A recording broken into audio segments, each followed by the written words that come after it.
There is a way to download videos from YouTube in a very easy steps. If you find this video helpful, make sure to leave a like and comment to heart. Let's get started. If you want to download your own video from YouTube, follow these steps. When you're on YouTube, click on your profile icon at the top right. Then go to YouTube Studio. On the left side, click on Content to see your videos. Find the video you want to download. Hover your mouse over that video and you'll see 3 dots.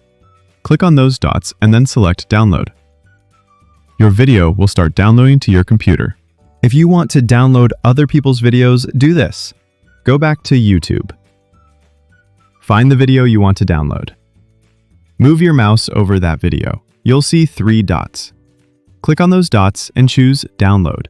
When you click it, you'll see a message that says, "Download this video with premium." If you're using the YouTube app, you can download some videos in standard 480p or low quality 144p without needing YouTube Premium.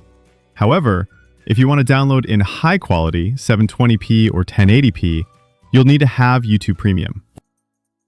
Hit the download button. The video will start downloading. You can watch the preview in the bottom left. Once it finishes, you can watch it offline without needing internet, which is super helpful. Don't forget to subscribe so you can get more helpful videos like this.